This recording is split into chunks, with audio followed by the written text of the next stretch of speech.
তৌহিদি কাফেলা বাংলাদেশ জামাত ইসলামী ৯ নং পুরাহাটি ইউনিয়নকৃত আজকের এই অসহায় মানুষের পাশে দাঁড়ানোর জন্য আমরা পুরাহাটি ইউনিয়নের সকল স্তরের দায়িত্বশীল বিন্দু আমরা একত্রিত হয়ে এখানে আসছি। মূল লক্ষ্য আমাদের একটাই, যে তিনি আমাদের গ্রামের, আমাদের এই ইউনিয়নের একজন মানুষ।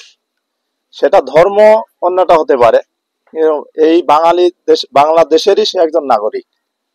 এখন তাকে যারা এরম অসহায় অবস্থায় তাকে আরো অসহায় করে ছাড়লেন, তাদের প্রতি আমরা ধিক্কার জানাই। তারা যেন এই সমস্ত কাজ থেকে বিরত থাকে। ইনশাআল্লাহ বাংলাদেশ জামাত ইসলামের সামনে যদি রাষ্ট্র ক্ষমতা এবং পোড়াহাটি ইউনিয়নটাকে যদি বাংলাদেশ জামাত ইসলামী ইনশাআল্লাহ বিজয় লাভ করে, আমরা ইনশাআল্লাহ এই ধরনের এই দুর্নীতিবাজ, এভাবে ডাকাতি, ছিনতাই, এগুলো আমরা বন্ধ করে ছাড়বো ইনশাআল্লাহ। এবং এটা বন্ধ করার জন্য যেন আমরা পুরাহাটি ইউনিয়নটাকে ইসলামের ছায়াতলে প্রতিটা মানুষকে দাওয়াত দিয়ে আনতে পারি। আল্লাহ রাব্বুল আলামিন আমাদের জন্য সকলকে সেই তৌফিক দান করে। আর আমাদের সমস্ত ভাইরা আজ এখানে আসছেন, হিন্দু সম্প্রদায় ভাইরা আসছেন, আপনাদের প্রতি অনুরোধ, আপনারা যদি আমাদেরকে সৎ এবং দক্ষ মনে করেন, তাহলে সামনের যে নির্বাচন আসছে, এই নির্বাচনে আপনারা আমাদের জয়যুক্ত করবেন।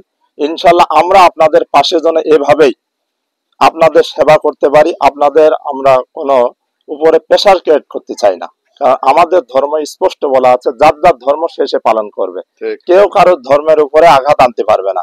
অর্থাৎ আজ আপনারা ধর্ম পালন করতেছে যে অনিরাপত্তায় যে নিরাপত্তা পাচ্ছেন না, ইনশাআল্লাহ আমরা কথা দিচ্ছি, বাংলাদেশ জামাত ইসলামী রাষ্ট্র পরিচালনা আসলে আপনারা এই 54 বছরে যেভাবে আপনারা আপনাদের ধর্ম পালন করতে ভয় ভীতি পেয়েছেন, প্রশাসনের সহযোগিতায় লেগেছে, ইনশাআল্লাহ জামাত ইসলাম ক্ষমতায় আসলে এই ধরনের ভয় ভীতি নিয়ে আপনাদের আর ধর্ম পালন করতে হবে না।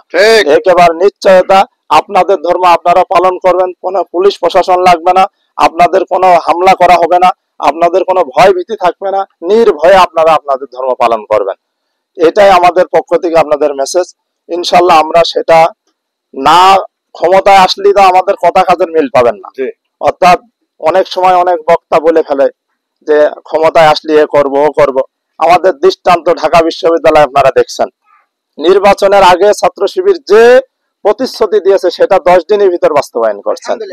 আপনাদের এটা তো একেবারে দেখা চোখি, গল্প কথা না। অর্থাৎ আমরা ইনশাআল্লাহ আপনাদের পাশে আসছি, ইনশাআল্লাহ সামনে থাকবো। এইভাবে আমাদের জন্য দোয়া করবেন, আপনাদের জন্য দোয়া রয়েছে। করে আমি আমার সংক্ষিপ্ত কথা শেষ করছি।